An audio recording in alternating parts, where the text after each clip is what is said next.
Baik, saudara-saudari, firman Tuhan pada malam hari ini yang akan juga menjadi bahan sermon dan sharing bagi kita, kami ambil dari Lukas pasal yang ke-12, ayat yang ke-32 sampai ayat yang ke-40. Demikian firman Tuhan. Janganlah takut, hai kamu kawanan kecil, karena Bapamu telah berkenan memberikan kamu kerajaan itu. Juallah segala milikmu, beri sedekah, buatlah bagimu pundi-pundi yang tidak dapat menjadi tua, harta di surga yang tidak akan habis, yang tidak dapat didekati pencuri, dan yang tidak dirusak ngengat. Sebab di mana harta berada, di situ juga hatimu berada. Hendaklah pinggangmu tetap berikat dan pelitamu tetap menyala. Hendaklah kamu seperti orang-orang yang menanti-nantikan tuannya pulang dari perkawinan, supaya ketika ia datang dan mengetuk pintu, segera dibuka pintu baginya. Berbahagialah hamba-hamba yang didapati tuannya berjaga-jaga ketika ia datang. Sesungguhnya aku berkata kepadamu, ia akan mengikat pinggangnya dan mempersilahkan mereka duduk makan, dan ia akan datang melayani mereka. Apabila ia datang pada tengah malam atau pada dini hari dan mendapati mereka tetap berjaga, berbahagialah mereka. Namun ketahuilah ini, jika tuan rumah tahu pukul berapa pencuri akan datang, ia tidak akan membiarkan rumahnya dibongkar. Hendaklah kamu juga siap sedia, karena anak manusia datang pada saat yang tidak kamu duga. Sedemikian jauh firman Tuhan untuk kita renungkan pada malam hari ini. Saudara-saudara, saat kita mau berkhotbah ataupun menyampaikan firman Tuhan itu ada 3 model. Yang pertama ada yang namanya tekstual. Jadi tekstual itu bagaimana kita masuk ke dalam satu ayat firman Tuhan lalu kita dalami sampai mendalam begitu.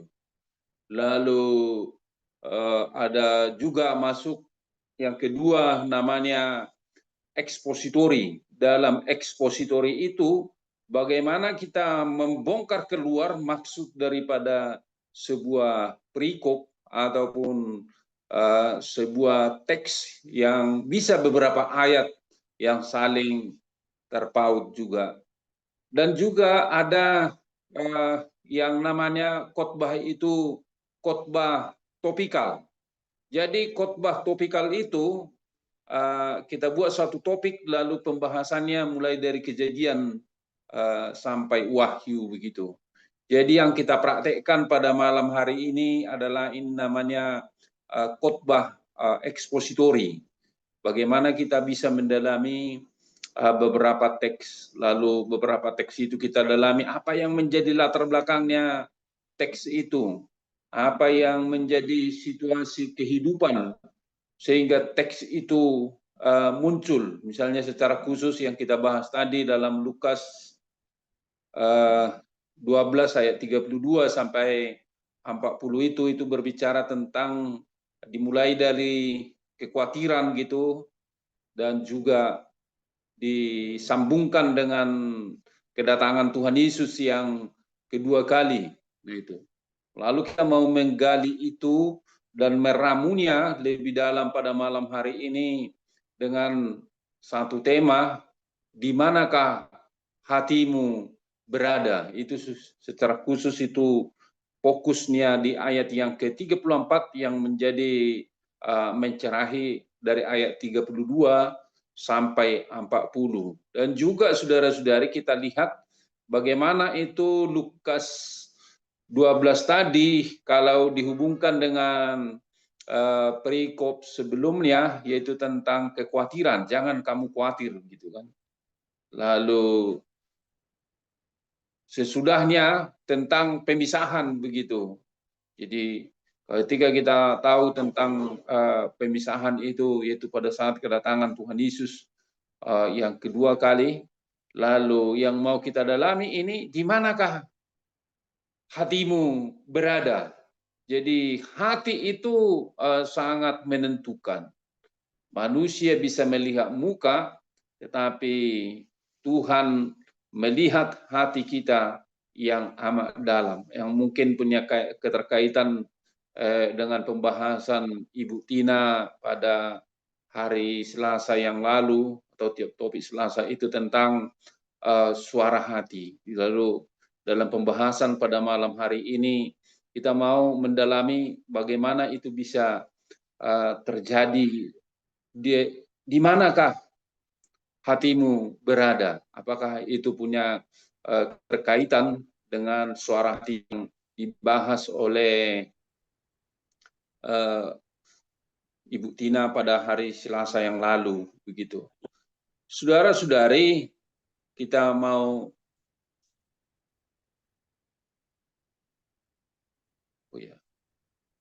Ibu Barita apa Marudut Sihotang Medan ya itu. Kan ada dua nama di situ, Marudut Sihotang Medan, tolong dijadikan host. Belum bisa share screen ini. Host disable participant screen sharing katanya. Belum bisa Ibu. Belum. Silakan Pak. Oke, udah ya. Jadi, saudara-saudari, kita akan mendalami lebih dalam tentang di manakah hatimu berada. Jadi, saudara-saudari, di manakah hatimu berada ini mau kita dalami lebih dalam pada malam hari ini. Jadi, saudara-saudari, firman Tuhan minggu yang lalu, yaitu yang kita bahas hari Jumat yang lalu, yaitu berbicara tentang prioritas kerajaan Allah di tengah-tengah dunia ini. Lalu malam hari ini kita mau belajar di manakah hatimu berada? Apakah masih abu-abu, tak menentu, atau memang sudah betul-betul di dalam kerajaan Allah saat kedatangan Tuhan Yesus yang kedua kali begitu. Jadi hati kita itu keberadaannya sangat menentukan begitu. Pernahkah Anda atau kita merasa takut menghadapi masa depan? Takut akan ketidakpastian ekonomi, takut akan kesehatan, atau takut akan berbagai tantangan hidup? Atau pernahkah Anda merasa bahwa apa yang Anda miliki tidak pernah cukup, selalu ingin lebih, selalu merasa kurang dalam kehidupan ini? Jadi ada ketakutan, ada ketidakpastian dalam kehidupan kita, kita terlalu takut dengan kesehatan kita, begitu. Nah, melalui malam hari ini, Yesus ingin berbicara kepada kita, Dia ingin memberikan jaminan arahan. Dia ingin memberikan harapan bagi kita di dalam zaman ketidakpastian ini. Mari kita dengarkan lebih dalam lagi dan kita bisa menangkap maksud dan tujuan firman Tuhan pada malam hari ini. Saudara-saudari, jangan takut. Kamu kawanan kecil dalam ayat 32 tadi. Hai kamu kawanan kecil, karena Bapamu telah berkenan memberikan kamu kerajaan itu. Kawanan kecil, to mikron poinion, secara retoris berfungsi untuk menarik perhatian audiens ataupun pendengar Yesus begitu. Yang terutama adalah para muridnya, meskipun juga mencakup orang banyak. Ini menunjukkan bahwa meskipun mereka mungkin nampak kecil atau tidak signifikan di mata dunia, mereka sangat berharga di hadapan Allah. Sangat menarik dalam diskusi tadi pagi bersama dengan Pak Robert, Ibu Anita, dan kawan-kawan ketika kita berbicara tentang misi. Mungkin nama kita tidak terdaftar di dunia, tetapi berbahagialah kita. Nama kita terdaftar di surga. Mungkin dunia tidak mengenal kita begitu. Itu maksudnya di sini kawanan kecil. Tetapi Bapa di sorga mengenal kita. Berbahagialah kita karena nama kita terdaftar di sorga begitu. Sangat menarik itu ketika kita merenungkan itu tadi pagi gitu. Yesus menyebut kawanan kecil bukan untuk merendahkan, tetapi untuk mengingatkan kita bahwa di mata dunia kita mungkin terlihat kecil dan tidak berarti. Seperti domba-domba yang lemah di tengah serigala-serigala yang ganas begitu. Tapi sesungguhnya berbahagialah kita karena nama kita terdaftar di surga, saudara-saudara. Ketika kita mau menjalankan misi sebagaimana yang dikembangkan melalui Kingdom Pemilih Indonesia ini. Mungkin manusia tidak mengenal kita. Sahabat kita mungkin tidak dekat dengan kita begitu. Tapi berbahagialah kita bahwasanya kita adalah sangat berharga di mata Tuhan. Saudara-saudari, berkenan memberikan. Ini menegaskan saudara-saudari dalam ayat 32 tadi, kedaulatan dan kemurahan hati Allah menganugerahkan kerajaannya kepada orang-orang yang mengikuti Yesus. Ini menekankan bahwa anugerah kerajaan bukan hasil usaha manusia, melainkan sepenuhnya inisiatif dan kemurahan Allah di dalam kehidupan kita. Ini adalah penolakan langsung terhadap kekhawatiran yang dibahas sebelumnya. Janganlah kamu khawatir. Jadi saudara-saudari, ketika kita sudah menerima anugerah itu, kita tidak perlu takut, kita tidak perlu khawatir, kita tidak perlu bimbang. Kita sangat percaya diri, saudara-saudari, kepada pemberi anugerah itu. Di zaman sekarang kita mungkin merasa kecil. Oleh karena ekonomi kita tidak stabil, saudara-saudari. Oleh karena persaingan kerja yang mungkin semakin ketat, begitu. Oleh tekanan sosial dan media sosial yang membuat kita merasa tidak cukup, gitu. Oleh karena berbagai krisis global yang membuat kita merasa tidak berdaya, kita merasa kecil. Tapi kembali kepada ayat 32 tadi, kita ini adalah orang yang berharga di mata Tuhan.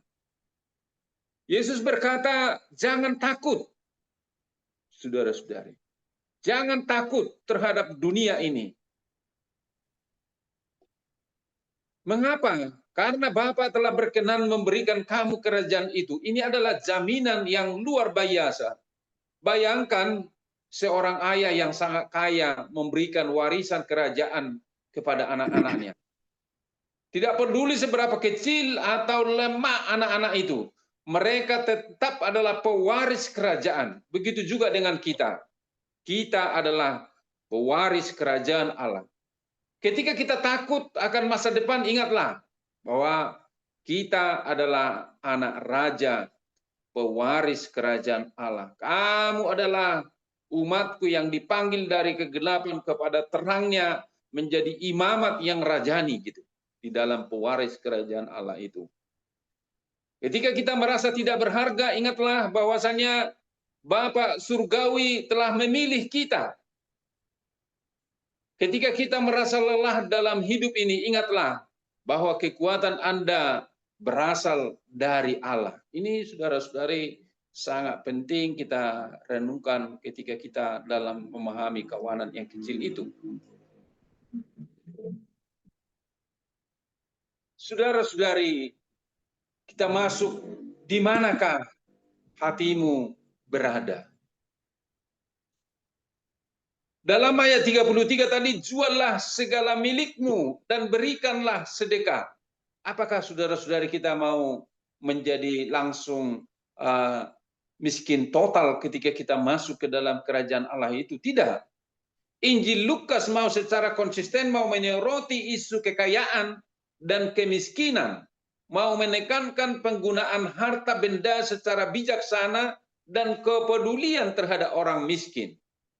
Kembali saudara-saudari, dari apa yang kita dapatkan itu, kita harus sadar dari apa yang kita dapatkan itu, ada dari situ yang menjadi roti yang menjadi makanan kita, dan ada di situ dari apa yang kita cari itu adalah benih yang akan kita bagi kepada orang miskin, atau yang kita berikan ke dalam pekerjaan Tuhan, begitu. Itu maksudnya di sini, saudara-saudari. Juallah segala milikmu dan berikanlah sedekahmu. Tahu kita mana yang roti dan mana benih dalam apa yang kita dapatkan dalam kehidupan ini. Jadi jangan semua kita makan begitu. Dan jangan semua ditabur, saudara-saudari. Tapi tahu kita yang mana benih dan yang mana roti. Roti untuk dimakan, benih untuk ditabur. Tujuan dari tindakan ini adalah untuk membangun harta yang tidak habis di sorga gitu. Te sauron aneklei proton entois oranois katanya. Harta di sorga adalah inti daripada ajaran ini. Ini adalah kontras dengan pundi-pundi yang tidak didapat menjadi tua, yang menyeratkan sifat sementara harta duniawi dan harta yang dapat rusak oleh pencuri ataupun ngengar. Ini adalah cara Yesus mengajarkan bahwa keamanan sejati dan nilai abadi tidak ditemukan dalam akumulasi kekayaan duniawi, melainkan dalam investasi rohani yang berorientasi hanya kepada Allah saja. Ini saudara-saudari, kemurahan hati yang radikal yang mau didorong bagi kita. Di manakah hatimu berada?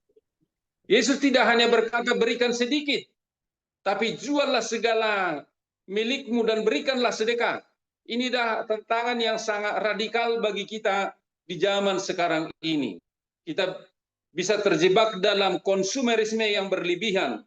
Kita bisa terjebak dalam penimbunan harta untuk keamanan pribadi.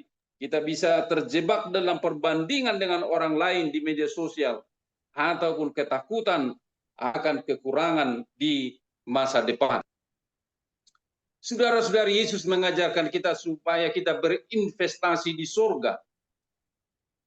Harta di surga tidak bisa dicuri, tidak bisa dirusak, dan abadi nilainya. Dan tidak pernah, saudara-saudari, berkurang. Karena di mana hartamu berada, di situ juga hatimu berada. Ini adalah menjadi ayat kunci bagi kita, ayat 34 ini pada malam hari ini. Karena di mana hartamu berada, di situ juga hatimu berada. Oupugar hote sauros humon estin ekei kai ekardia humon estai gitu. Yang mau dikatakan saudara-saudari, ungkapan ini menjadi tema sentral yang mau menjelaskan mengapa Yesus memberikan perintah sebelumnya, jangan khawatir. Karena di mana hartamu berada, di situ juga hatimu berada. Kata harta di sini, saudara-saudari, tidak hanya merujuk pada kekayaan materi, tetapi secara lebih luas berarti apapun yang sangat kita hargai, apapun yang menjadi fokus investasi hidup kita, baik waktu, energi, maupun sumber daya, itu bisa saudara-saudari menjadi harta bagi kita yang sangat berharga. Jadi bukan dalam ukuran materi, tetapi tentang kemampuan yang diberikan Tuhan, waktu, energi, itu saudara-saudari bisa juga dia harta. Kata hati ataupun kardia, di manakah hatimu berada?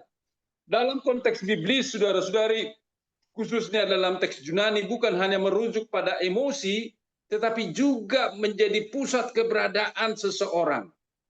Akal budi, kehendak, dan kasih sayangnya. Ini adalah, saudara-saudari, pemahaman yang mendalam dari kardia. Itu merupakan pusat keberadaan seseorang dalam kehidupannya. Ayat ini berarti bahwa apa yang paling kita hargai akan menentukan disposisi batin dan fokus utama hidup kita gitu. Jika harta seseorang ada di dunia ini, hati mereka akan terikat pada hal-hal duniawi. Namun jika harta mereka di surga, hati mereka akan berorientasi pada Allah dan kerajaannya begitu. Itu saudara-saudari, di manakah hatimu berada? Saudara-saudari, ini adalah sederhana untuk bisa melihat prioritas hidup kita. yang bisa kita tanyakan sendiri ke dalam diri kita. Berapa banyak waktu yang kita habiskan untuk memikirkan uang dalam hidup ini? Berapa banyak waktu yang Anda habiskan atau kita habiskan untuk memikirkan kerajaan Allah itu? Apa yang membuat Anda paling bahagia? Membeli barang baru kah atau membantu sesama? Ini menjadi satu perenungan bagi kita. Karena di mana hartamu berada, di situ juga hatimu berada. Di manakah harta kita, saudara-saudara? Di manakah hati kita saat ini berada begitu? Lewat pertanyaan ini kita digugah supaya kita bisa banyak menghabiskan waktu kita memikirkan tentang kerajaan Allah, dalam arti juga kita mau peduli kepada sesama kita. Begitu, saudara-saudara. Ayat 35 sampai ayat 40 itu ada dua kata yang sangat penting di situ gitu. Pinggang yang terikat dan juga pelita yang tetap menyala. Jadi ini, saudara-saudari, adalah perumpamaan tentang menyambut kedatangan Tuhan Yesus yang kedua kali, yang digambarkan dengan seorang yang pergi ke pesta kawin tuannya, lalu pembantu-pembantunya menunggu di rumah, karena biasa juga, saudara-saudari, saat mereka melakukan pesta kawin bisa berhari-hari dan tidak tentu kapan kembalinya begitu. Tapi ketika dia kembali, tiba-tiba dilihat hambanya itu pinggangnya terikat, saudara-saudari, bahwasanya itu menjadi kebahagiaan kepada tuannya itu gitu. Mengacu kepada pakaian, jadi pinggang yang terikat itu mengacu pada pakaian kuno yang perlu diikat agar tidak menghalangi saat bekerja atau bepergian. Ini melambangkan kesiapan untuk bertindak tanpa penundaan. Ini bisa juga, saudara-saudari, dilihat dalam pesta perkawinan, ada Batak Toba misalnya, dalam pinggang yang berikat ini langsung ada sarung di pinggangnya sebagai boru untuk siap mengerjakan tugas begitu kepada sang hula-hula dan juga kepada orang banyak. Pinggang yang terikat, saudara-saudari. Pelitamu tetap menyala. Kaita lukna kaimena menyeratkan kewaspadaan dalam kegelapan dan harapan akan kedatangan yang dinanti-nantikan. Ini adalah gambaran penantian yang selalu aktif gitu. Pelita tetap menyala. Jadi kapanpun kedatangan Tuhan Yesus yang kedua kali itu, tapi pelita kita tetap menyala, artinya kita berada di dalam kewaspadaan, berada di dalam terus-menerus di jalan Tuhan itu gitu. Saat kedatangan Tuhan Yesus yang tak seorang pun tahu kapan harinya dan waktunya. Yesus menggunakan dua gambaran yang menarik, yaitu pinggang yang berikat yang berarti siap untuk bekerja dan melayani. Pelita yang menyala berarti siap untuk menerangi dan memberikan terang gitu. Terang di tengah-tengah dunia ini. Semakin kita menyadari di manakah hatimu berada begitu, semakin disitulah kita terjadi pelita yang menyala, pinggang yang berikat ini, bekerja, melayani, menerangi di tengah-tengah dunia ini. Kita lebih peduli, saudara-saudari, kepada sesama kita, demi di manakah hatimu berada. Yesus mengumpamakan perumpamaan tentang hamba-hamba yang menunggu tuannya pulang dari pesta perkawinan. Seperti yang saya katakan tadi, mereka bisa berhari-hari melakukan pesta perkawinan itu. Berbahagialah hamba-hamba yang didapati tuannya berjaga-jaga. Kebahagiaan atau berkat makarioi diberikan kepada mereka yang setia dan waspada. Jadi semakin, saudara-saudari, diberitakan tentang kedatangan Tuhan Yesus yang kedua kali itu, kapanpun itu terjadi yang tak seorang pun tahu, tapi itu menjadi suatu kebahagiaan bagi kita gitu. Menjadi suatu berkat bagi kita gitu. Karena bagaimana? Karena kita akan berjumpa dengan Tuhan. Bukan menjadi suatu momok ketakutan bagi kita, tapi itu menjadi sesuatu kebahagiaan. Berbahagialah hamba-hamba yang didapati tuannya berjaga-jaga. Bagian yang paling mengejutkan dan penting secara teologis adalah aku berkata kepadamu, sesungguhnya ia akan mengikat pinggangnya dan mempersilahkan mereka duduk makan. Lalu ia akan melayani mereka. Ini adalah pembalikan peran yang radikal, the reversal of roles, di mana sang Tuhan justru melayani hamba-hambanya. Wah ini.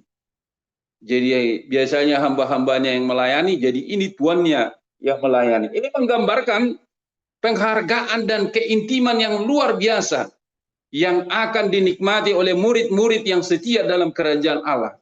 Ini juga menyiratkan perjamuan mesianis yang akan datang. Sebuah tema penting dalam teologi Lukas mengenai perjamuan dan komunitas baru begitu. Saudara-saudari, Yesus menggunakan perumpamaan tentang hamba-hamba yang menunggu tuannya pulang dari pesta perkawinan ini adalah supaya betul-betul saudara-saudari anak-anak Tuhan itu semakin memahami tentang kedatangan Tuhan Yesus yang kedua kali itu, hidupnya semakin jelas menjalani kehendak dan rancangan serta jalan Tuhan itu di dalam kehidupannya. Yesus bercerita tentang hamba-hamba yang menunggu tuannya pulang dari pesta perkawinan. Menarik ini, saudara-saudari. Apa yang bisa kita hidupi ketika Yesus berkata anak manusia akan datang pada saat yang tidak kamu duga. Ini bukan untuk menakut-nakuti, tetapi untuk mengingatkan kita bahwa hidup ini singkat dan kita harus hidup dengan tujuan gitu. Apa yang bisa kita lihat di sini dalam arti kewaspadaan dalam hidup kita? Siap setiap saat dengan hidup dengan integritas setiap hari, saudara-saudara. Hidup di dalam kejujuran dalam setiap hari. Terkadang kita bisa jatuh sebagai anak Tuhan. Tapi mari kita cepat-cepat kembali kepada integritas kita sebagai anak Tuhan. Bisa kita terlempar, tetapi mari kita kembali bahwasanya kita adalah habitat kita adalah warga kerajaan Allah. Berbahagialah karena namamu terdaftar di surga. Itu saudara-saudari penekanan, di manakah hatimu berada begitu. Kita lebih mengutamakan kerajaan Allah itu. Kita menjadi warga kerajaan Allah. Melayani dengan sukacita tanpa menunggu waktu yang tepat. Ini saudara-saudari. Jadi ini yang harus kita dorong. Saya sangat senang setiap hari Senin bisa melayani dalam ibadah live streaming di gereja Batak Karo Protestan. Para permatanya mereka melayani dengan senang hati, dengan prinsip segala jerih lelah kami dalam Tuhan tidak sia-sia. Wah, itu sesuatu yang sangat luar biasa. Ini bagaimana kita bisa melayani dengan sukacita tanpa menunggu waktu yang tepat begitu. Bersiap untuk kematian dengan hidup seolah-olah hari ini adalah hari terakhir gitu. Lalu kita mengerjakan pekerjaan kita dengan sepenuh hati. Terkadang di zaman media sosial, zaman digital ini, waktu bisa banyak terlewatkan sia-sia gitu. Padahal firman Tuhan mengatakan, pergunakanlah waktu yang ada ini, karena hari-hari ini adalah jahat begitu. Jadi bisa saudara-saudari, kita tidak mendapatkan apa-apa dalam waktu yang kita lewati itu. Seharusnya waktu itu adalah kairos yang menjadi suatu kesempatan yang sangat berharga bagi kita. Bukan kronos, kalau kronos itu terus berjalan terus begitu. Tapi kairos, waktu adalah kesempatan. Fokus pada yang kekal tanpa terpaku kepada hal-hal yang sementara. Ketika kita tahu kita apa yang kita kerjakan itu dalam rangka kekekalan, mari kita kerjakan dengan sukacita dalam hidup kita. Kedatangan Tuhan Yesus yang kedua kali tak seorang pun tahu. Diumpamakan juga di situ seperti pencuri pada malam hari. Maka diingatkan, hendaklah kamu juga siap sedia. Bahwasannya kedatangan pencuri itu tidak ada yang tahu kapan itu terjadi. Apakah di tengah malam ataupun di menjelang pagi begitu. Demikian juga dengan kedatangan anak manusia akan datang pada waktu yang tidak diharapkan. Peringatan ini hendaklah kamu juga siap sedia. menghubungkan kesiapan ini secara langsung dengan kedatangan eskatologis anak manusia. Ini adalah seruan untuk bagaimana kita waspada secara terus-menerus gitu. Berorientasi pada orientasi hati yang benar. Meskipun Lukas mengakui bahwa kerajaan Allah sudah ada, kerajaan Allah sudah datang kepadamu, ia juga menekankan dimensi masa depan dari kerajaan itu dan kedatangan kembali Yesus sebagai anak manusia, saudara-saudari. Bagaimana kita bisa menerapkan apa yang kita pelajari pada malam hari ini di dalam kehidupan kita? Teologi kekayaan dalam Lukas. Kekayaan bukanlah masalah netral. Ia memiliki kekuatan untuk menarik hati menjauh dari Allah jika tidak dikelola dengan benar begitu. Maksudnya di sini saudara-saudari, harta duniawi jika tidak kita kelola dengan benar bisa menjauhkan kita dari Allah. Ini sejalan dengan narasi dan perumpamaan Lukas lainnya seperti orang kaya yang bodoh yang mengatakan, tenanglah hai jiwaku, padamu banyak harta.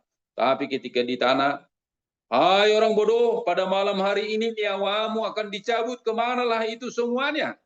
Atau saudara-saudara Zakheus, kepala pemungut cukai itu, dengan kekayaannya setelah dia menjadi warga kerajaan Allah, setengah dari apa yang saya dapatkan ini akan saya bagi-bagikan kepada orang miskin. Saudara-saudari, orientasi hati sebagai kunci kemuritan. Ungkapan di mana hartamu berada, di situ juga hatimu berada adalah prinsip fundamental kemuritan kita. Ini menunjukkan bahwa kemuritan sejati bukan hanya tentang tindakan lahiriah, melainkan tentang orientasi batiniah yang mendalam, di mana seseorang menempatkan nilai dan kepercayaannya yang tertinggi. Ini adalah panggilan untuk menyelaraskan keinginan batiniah dengan nilai-nilai kerajaan Allah dalam kehidupan kita. Kesiapan eskatologis yang berbasis etika dan siap sedia bukanlah tentang mengamati tanda-tanda masa akhir ini, melainkan tentang hidup setia dan bertanggung jawab di masa kini. Kesiapan moral dan spiritual ini adalah hasil alami dari hati yang berorientasi pada harta surgawi. Lukas dalam teologi keselamatan sejarahnya tidak menafikan parousia ataupun kedatangan kembali Yesus, tapi menekankan bahwa kerajaan Allah juga terus-menerus terwujud dalam sejarah melalui iman dan wahyu, dan kedatangan tersebut harus diakui juga sudah terjadi sejak saat ini dan akan terjadi juga pada masa yang akan datang. Yesus sebagai teladan dan guru.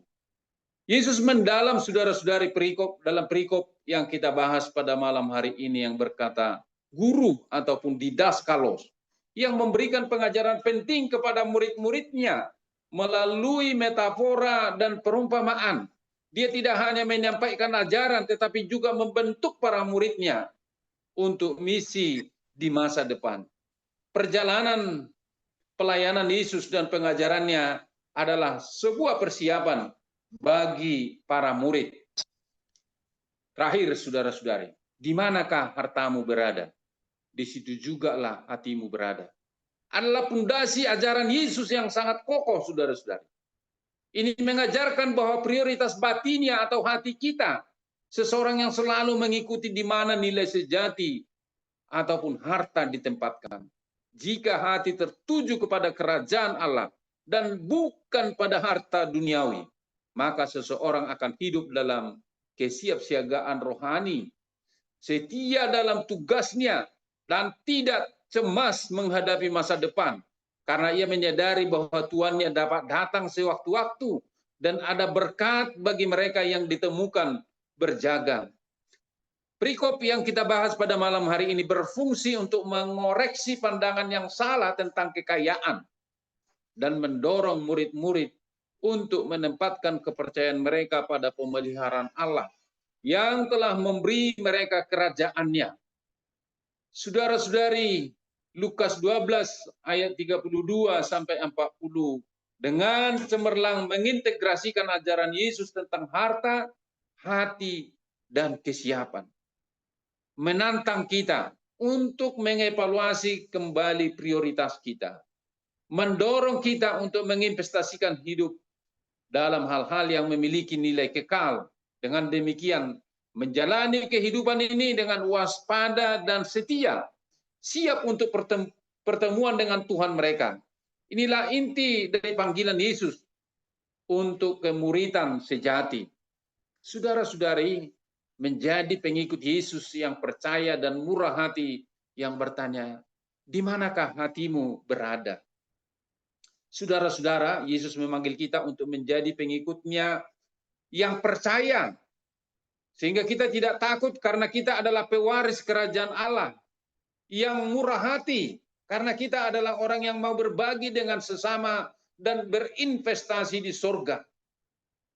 Waspada, selalu siap melayani Tuhan dan sesama. Bagaimana ini bisa kita praktekkan dalam keseharian kita? Maka bisa kita katakan, setiap pagi ucapkanlah, Tuhan, saya percaya Engkau akan memelihara saya hari ini. Setiap hari lakukanlah satu tindakan kebaikan untuk sesama. Setiap malam evaluasilah apakah hari ini Anda telah hidup dengan tujuan bahwasannya di manakah hatimu berada, yaitu untuk kerajaan Allah. Apa yang paling membuat Anda takut saat ini? Bagaimana Anda bisa lebih murah hati minggu ini? Apa yang perlu Anda ubah ataupun kita ubah agar lebih siap melayani Tuhan? Karena di mana hartamu berada, di situ juga hatimu berada. Biarlah saudara-saudari, firman Tuhan yang kita renungkan pada malam hari ini, yang juga bisa menjadi bahan khotbah di tengah-tengah gereja kita dalami lebih dalam, ini menjadi pemantik bagi kita dalam mendalami Lukas 12 ayat 32 sampai 40 tadi, dan bisa menjadi kita pergunakan untuk mendalami teks itu. Amin, kita berdoa. Bapa kami dalam Tuhan Yesus Kristus, hamba-Mu dalam proses penggalian beberapa hari ini tentang kebenaran firman-Mu, di manakah hatimu berada. Dan pada malam hari ini hamba sudah mempresentasikan yang juga akan dibawa dalam khotbah dalam ibadah minggu. Tuhan, biarlah melalui apa yang hamba sudah persiapkan dan juga para hamba-hamba Tuhan yang akan menyampaikan ini nantinya, mereka dengan penuh hikmat, kekuatan dari Tuhan. Di manakah hatimu berada? Kami betul-betul mendorong umat Tuhan supaya hati kami betul-betul menjadi warga kerajaan Allah di tengah-tengah dunia ini. Terpuji, termulialah Engkau Bapa. Dalam nama Tuhan Yesus Kristus kami berdoa dan mengucap syukur. Amin. Baik, kami serahkan kembali ke Ibu Barita.